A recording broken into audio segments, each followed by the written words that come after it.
Eve teasing এর অপরাধে গ্রামে বিচার সভার মধ্যমণিতে বসে আছি। সবাই রাগী চোখে আমার দিকে তাকিয়ে আছে। এর মধ্যে বিচারক শফিক সাহেব বলে উঠলেন, আজ আমার মতে কোনো সিদ্ধান্ত নিব না। ইফটিজিং এর শাস্তি কি হতে পারে তা আপনারা যারা বিচার সভায় উপস্থিত আছেন তারাই সিদ্ধান্ত নিবেন। কেননা রিদিতা আমার মেয়ে, আর ওই ছেলেটা আমার মেয়ের সঙ্গেই অসভ্যতামি করেছে।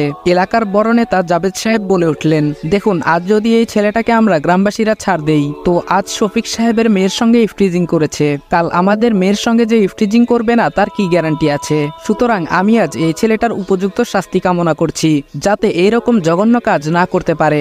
বিচার সভার সবাই তার কথার সাথে একমত হয়ে গেল। তার আগে ইফটিজিং এর বিষয়টা পরিষ্কার করে ফেলি। শুনুন তাহলে, আমি রনি হাসান, এবার ইন্টার দ্বিতীয় বর্ষে পড়ছি, এবং যে মেয়ে আমার নামে নালিশ করেছে তার নাম রিদিতা, আমার ওই ক্লাসমেট। রিদিতার সঙ্গে আমার প্রায় 2 বছরের একতরফা ভালোবাসা ছিল। আমি ভালোবাসলেও রিদিতা আমাকে ভালোবাসতো না। আপনারা হয়তো ভাবছেন রিদিতা আমাকে ভালোবাসে না দেখে তার সঙ্গে ইফটিজিং করেছি। না, আমি ইফটিজিং করিনি। সত্য কথা বলতে রিদিতা যেমন ভদ্র তেমন সুন্দরী, যার দরুন কলেজের সব ছেলেদের ক্রাশ ছিল রিদিতা। এর মধ্যে আমিও ব্যতিক্রম হতে পারিনি। সবাই রিদিতাকে পছন্দ করলেও সাহস করে রিদিতাকে ভালোবাসার কথাটি কেউ বলতে পারেনি। কেননা রিদিতার বাবা রাজনৈতিক দলে ভালো ক্ষমতা সম্পন্ন ব্যক্তি।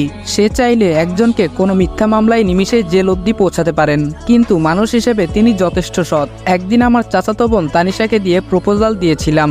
রিদিতা উত্তরে একটা কথাই বলেছিল, বাবা মার পছন্দের ছেলেকে সে নিজের স্বামী হিসেবে মেনে নিবে। কিন্তু এই প্রেম ভালোবাসা তার বিশ্বাস নেই। তানিশার মাধ্যমে এসব কথা জানতে পেরেছিলাম সেদিন। এরপর থেকেই রিদিতাকে নিত্য নতুন ভাবে ইমপ্রেস করার চেষ্টা করি। রিদিতাও রেসপন্স দিতে লাগলো, কিন্তু সেটা অপ্রকাশিত ভাবে, মনের কোণে জায়গা হয়েছিল। কিন্তু হঠাৎ একদিন দুর্জয় এসে বলতে লাগলো, দেখ বন্ধু, তোকে ভালোভাবে বলছি, তুই রিদিতার জীবন থেকে সরে যা, নয়তো তার ফল ভালো হবে না। এই আমি বলে দিলাম। আমি বললাম, তুই কি আমাকে থ্রেট দিচ্ছিস? দুর্জয় বলল, তুই যেটা ইচ্ছা ভাবতে পারিস। আমি বললাম, আচ্ছা ঠিক আছে, রিদিতাকে আমি ভুলতে পারবো না, আমিও দেখি তুই কি করতে পারিস। দুর্জয় বলল, ভুল করলি দোস্ত, তুই আমাকে ভালোভাবে চিনিস না। আমি কতটা ডেঞ্জারাস হতে পারি সেটা আমি নিজেও জানি না।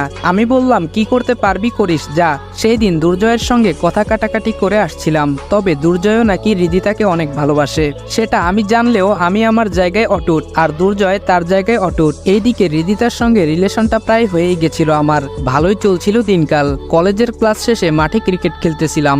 এমন সময় রিদিতা কান্না করে আমার সামনে দাঁড়িয়ে বলতে লাগলো, ছি রনি ছি, এই ছিল তোমার মনে? তোমাকে আমি ভালোবাসিনি ঠিকই, কিন্তু মানুষ হিসেবে তো ভালো ভেবেছিলাম। আজ তার এই প্রতিদান। আমার হাতে একটা চিঠি ধরিয়ে দিয়ে বলল, আর অপরদিকে রিদিতা কান্না করছে অবিরাম। সেই মুহূর্তে কেমন জানি চুপসে গিয়েছিলাম। কি হচ্ছে এসব? চিঠিতে তো আমি ভালো কিছুই লিখেছিলাম, কিন্তু রিদিতা কান্না করার মানে তো কিছু বুঝতে পারলাম না। এরপর নিজেকে সামলে নিয়ে চিঠি হাতে নিয়ে ভালোভাবে লক্ষ্য করলাম।